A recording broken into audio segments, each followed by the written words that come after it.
Tentang Ibnu Taimiyah, Al-Hafiz Ibnu Hajar wafat 852 Hijriah menukil dalam kitab Ad-Durar Al-Kaminah juz 1 halaman 154 sampai 155 bahwa para ulama menyebut Ibnu Taimiyah dengan 3 sebutan: Mujassim, Sindik, Munafik.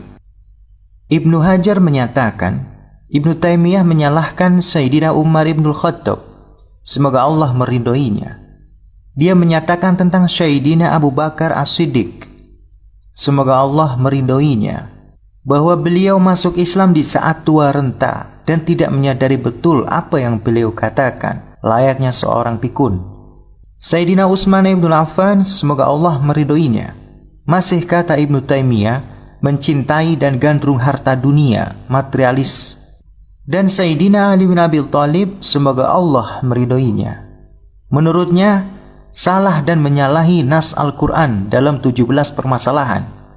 Sayyidina Ali menurut Ibnu Taimiyah tidak pernah mendapat pertolongan dari Allah kemanapun beliau pergi. Dia sangat gandrung dan haus akan kekuasaan, dan dia masuk Islam di waktu kecil, padahal anak kecil itu Islamnya tidak sah.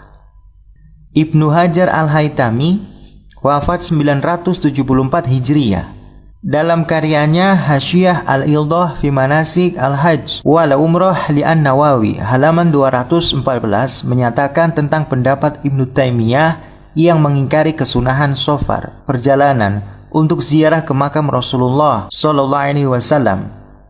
Janganlah tertipu dengan pengingkaran Ibnu Taimiyah terhadap kesunahan ziarah ke makam Rasulullah, karena sesungguhnya ia adalah seorang hamba yang disesatkan oleh Allah, seperti dikatakan oleh Al-Is Ibnu Jama'ah At-Taki As-Subki.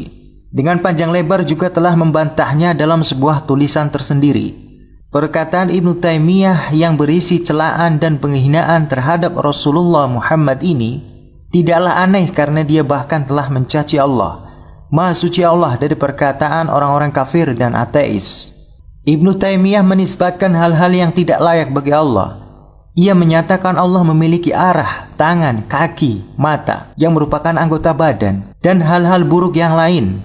Karenanya, demi Allah, ia telah dikafirkan oleh banyak para ulama. Semoga Allah memperlakukannya dengan keadilannya dan tidak menolong pengikutnya yang mendukung dusta-dusta yang dilakukan Ibnu Taimiyah terhadap syariat Allah yang mulia ini.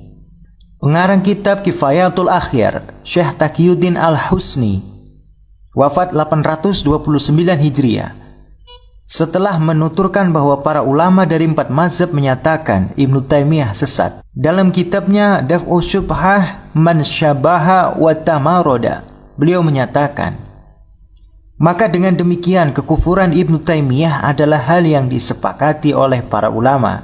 Az-Zahabi, mantan murid Ibnu Taimiyah, dalam risalahnya Bayan Zaghal Al-Ilmi wal Talab halaman 17 berkata tentang Ibnu Taimiyah, saya sudah lelah mengamati dan menimbang sepak terjangnya Ibnu Taimiyah hingga saya merasa bosan setelah bertahun-tahun menelitinya. Hasil yang saya peroleh ternyata bahwa penyebab tidak sejajarnya Ibnu Taimiyah dengan ulama Syam dan Mesir, serta ia dibenci, dihina, didustakan dan dikafirkan oleh penduduk Syam dan Mesir, adalah karena ia sombong, terlena oleh diri dan hawa nafsunya, ujub, sangat haus dan gandrung untuk mengepalai dan memimpin para ulama, dan sering melecehkan para ulama besar. Lihatlah wahai pembaca, betapa berbahayanya mengaku-ngaku sesuatu yang tidak dimilikinya, dan betapa nestapanya akibat yang ditimbulkan dari gandrung akan popularitas dan ketenaran. Kita mohon semoga Allah mengampuni kita.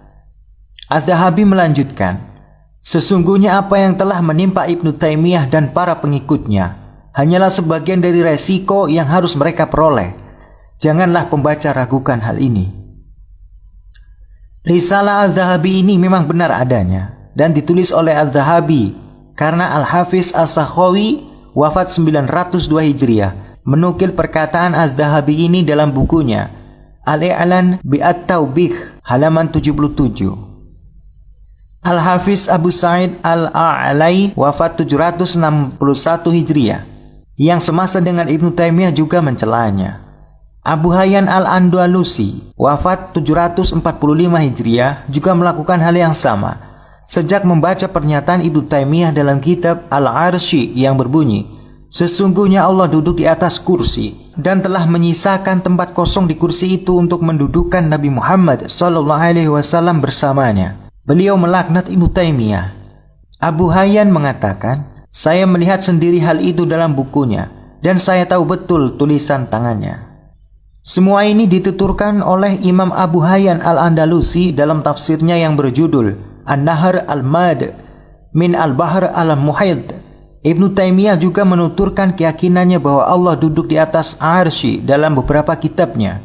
Majmu' al-Fatawa juz 4 halaman 374, Syarah Hadis An-Nuzul halaman 66, Minhaj As-Sunnah An-Nabawiyah juz 1 halaman 262. Keyakinan seperti ini jelas merupakan kekufuran, termasuk kekufuran tasbih, yakni menyerupakan Allah dengan makhluknya, sebagaimana dijelaskan oleh para ulama Ahlus Sunnah. Ini juga merupakan bukti bahwa pernyataan Ibnu Taimiyah mutanaqid, pernyataan sering bertentangan antara satu dengan yang lain. Bagaimana ia mengatakan suatu saat bahwa Allah duduk di atas arsy dan di saat yang lain mengatakan Allah duduk di atas kursi. Padahal kursi itu jauh sangat kecil dibanding arsy. Setelah semua yang dikemukakan ini, tentunya tidaklah pantas, terutama bagi orang yang mempunyai pengikut, untuk memuji Ibnu Taimiyah. Karena jika ini dilakukan, maka orang-orang tersebut akan mengikutinya. Dan dari sini akan muncul bahaya yang sangat besar. Karena Ibnu Taimiyah adalah penyebab kasus pengkafiran terhadap orang-orang yang bertawasul, beristighosah dengan Rasulullah dan para nabi. Pengkafiran terhadap orang yang berziarah ke makam Rasulullah, para nabi, serta para wali untuk bertabaruk. Padahal pengkafiran seperti ini belum pernah terjadi sebelum kemunculan Ibnu Taimiyah. Sementara itu, sekarang ini para pengikut Ibnu Taimiyah juga mengkafirkan orang-orang yang bertawasul dan beristighosah dengan para nabi dan orang-orang soleh. Bahkan mereka menamakan Syekh Alawi Ibnu Abbas Al-Maliki dengan nama Tohud Bab As-Salam.